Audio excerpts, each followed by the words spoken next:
பேசிட்டு நான் பேசுறேன் சரியா? டிபேட்ல தனியா எல்லாத்தையும் பதில் சொல்றது. ஏன்னா ஒவ்வொரு கேள்விகளும் ஒவ்வொருத்தருடைய விஷயங்களும் மேல ப்ரோவ் பண்ணிட்டு இருக்கோம். அதுக்கு நான் தயாரா இல்ல. அதனால நான் சொன்ன கருத்தை மையமா வச்சு கலைஞ்சு போலாம், ஒத்துழைப்பு கொடுக்கலாம், போலீஸ் கூட அதே ஃப்ரெண்ட்லியா இருக்கலாம் அப்படின்னு நினைக்கிறவங்க தாராளமா கலைஞ்சு போலாம். அப்படி இல்ல நான் இங்கதான் இருப்பேன்னா நான் ஒன்னும் கட்டாயப்படுத்துறதுல நீங்க அப்படி இருக்கிறதுனால நான் ஏற்கனவே காலையில இருந்து சொல்லிட்டு இருக்கேன். இந்த மாணவர் போராட்டம் எப்படி வெற்றி பெற்று வரலாற்றுல பதிஞ்சதோ அதே போல இந்த மாணவர் போராட்டத்துல திருச்சி மாநகரத்துல ஏதாச்சும் ஒரு பின்னடைவு நடத்தினா அந்த கரைகளுக்கும் அந்த கசப்பான உணர்வுகளுக்கும் அந்த மிக மோசமான வரலாற்று பதிவுகளுக்கும் நீங்க ஒரு காரணமா இருக்கிறார். அந்த அன்பும் வேண்டுகோளும் அக்கறையும் உங்க மேல இருக்கிறது நான் சொல்லிக்கிறேன்.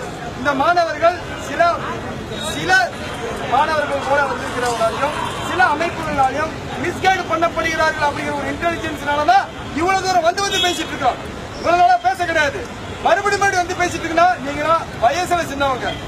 ஆனால் நீங்க பெரிய பாடத்தை நீங்க எல்லாத்துக்கும் சொல்லி கொடுத்துருக்கீங்க. நான் வரவேற்கிறேன். அதே வேகத்துல உங்களுடைய அனுபவம் அப்படிங்கிறது கொஞ்சம் எங்களோட கம்மி அப்படிங்கிற அந்த வயசுலையும் சரி அனுபவத்திலும் சரி அதிகாரி அப்படிங்கிற முறையிலும் சரி உங்க நிலையிலிருந்து கடந்து வந்த அப்படிங்கிற ஒரு நிலையிலும் சரி பல வகையில உங்களுக்கு இந்த அட்வைஸ் பண்ற தகுதியும் அனுபவமும் எனக்கு இருக்குது. அதனால தயவு செய்து கேரியர் ஆயிராதீங்க. எமோஷனல் விஷயத்தை நிறைய பேர் எக்ஸ்பிளைட் பண்ண போறாங்க. அந்த எக்ஸ்பிளைட்டேஷனுடைய விளைவுதான் சில இடங்கள்ல சில பிரச்சனைகள் உண்டாயிட்டு இருக்கு. திருச்சியும் அதை மையமா வச்சு நடக்கிறதுக்கு இன்னமும் சரி நடந்துட்டு இருக்கிற தீர்க்கமான இன்புட் இருக்கிறதுனாலதான் உங்கள்கிட்ட மறுபடியும் மன்றாடி கேட்டு இருக்கிறேன். இல்லடா அப்படி பேச வேண்டிய அவசியம் இல்ல. அதனால உங்ககிட்ட நான் அப்படி பேச கிடையாது. உங்களுக்கு நீங்க என்ன கேட்டீங்களோ அதை செஞ்சு கொடுத்தோம். என்ன பாதுகாப்பு கேட்டீங்களோ அதை செஞ்சு கொடுத்தோம்.